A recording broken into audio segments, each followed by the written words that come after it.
Bonjour à tous. Je voulais vous parler de la sortie de l'ouvrage Modéliser et simuler, tome 1,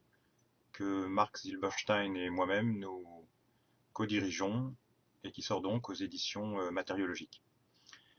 Lorsque nous avons eu l'idée avec Marc de faire rééditer Modèle Simulation Système, qui était paru en 2008, en fait, nous nous sommes dit qu'on pouvait essayer de construire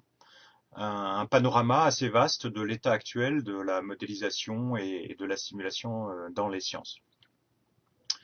puisque nous n'étions pas limités en nombre de pages et que nous allions avoir affaire directement en fait à la production d'un livre numérique. Alors, fort de la modification de ce projet, nous nous sommes dit ensuite que, puisqu'il s'agissait de faire un panorama où on allait faire parler surtout des scientifiques, des plus larges possibles, bien que jamais exhaustifs bien sûr, mais des techniques les plus actuelles en modélisation et en simulation, ce serait bien que ce ne soit pas chapeauté par une vision épistémologique unique, et que donc il fallait aussi faire parler les épistémologies dans leur diversité sur ces questions des modèles et des simulations. Alors ce que nous avons fait, c'est bien que le produit fini, si vous voulez, de modéliser et simuler, nous en sommes assez fiers parce que, au fond, il représente la diversité actuelle, me semble-t-il, du paysage de la réflexion, aussi bien méthodologique qu'épistémologique sur les modèles et les simulations. Alors évidemment, le parti pris de cet ouvrage, qui contient déjà 1000 pages, le second tome en contiendra au moins 500. Le parti pris, bien sûr, c'est de focaliser l'attention sur les techniques essentiellement de modélisation mathématique et informatique, modélisation formelle, modélisation donc aidée et modélisation sur ordinateur. Mais il y aura place, et il y a place pour des modélisations, des types de modélisation plus traditionnels. Donc,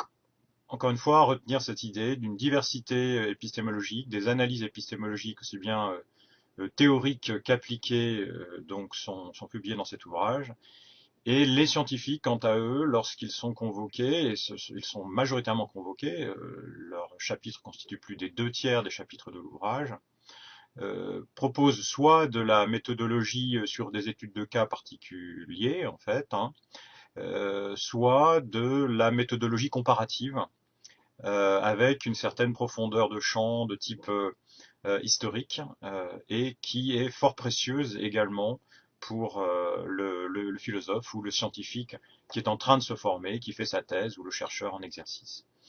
Donc nous avons une grande diversité d'approches, mais il nous a été possible de trouver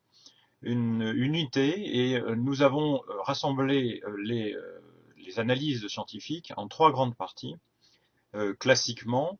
à savoir la physique, les sciences de la vie et les sciences sociales. Il n'en demeure pas moins que beaucoup de chapitres, notamment en sciences de la vie et en sciences sociales, en réalité recouvrent des champs externes aux sciences de la vie pour les sciences sociales ou externes aux sciences sociales pour les sciences de la vie, tant il est vrai que les pratiques actuelles de modélisation, notamment intégrative, intègrent justement des champs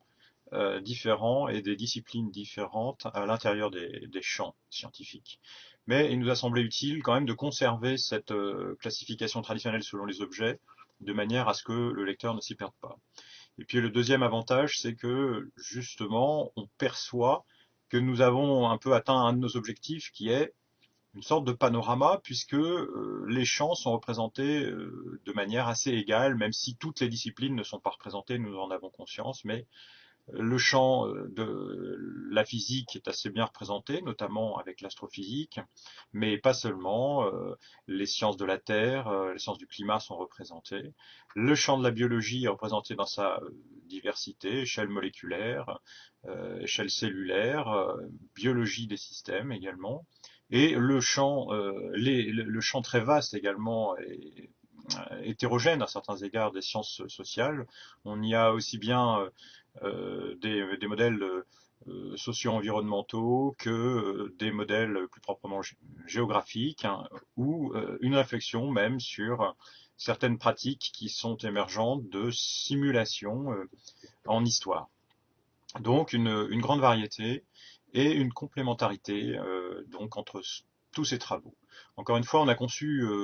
ce livre numérique comme un outil innovant, comme une voie d'accès, un hub, je dirais, incontournable vers 750 liens hypertextes, il faut le rappeler, un nombre d'illustrations couleurs absolument considérable. Il faut bien s'imaginer que, puisqu'il s'agit de faire parler les scientifiques de modèles et de simulations, bien souvent ils nous ont donné directement en fait les simulations sur lesquelles ils travaillent, donc c'est quand même rare qu'un ouvrage sur la science fournisse le produit même sur lequel les scientifiques travaillent. Il se trouve que c'est le cas parce que c'est le sujet évidemment de ce livre numérique en particulier, mais il ne faut pas oublier que cet ouvrage donne accès également à un grand nombre de vidéos, notamment des animations remarquables de Frédéric Massé, donc en astrophysique et sur donc la naissance des planètes, sur la dynamique des protoplanètes. Donc voilà, cet ouvrage nous engage, je dirais, un grand nombre de voyages possibles à travers lui,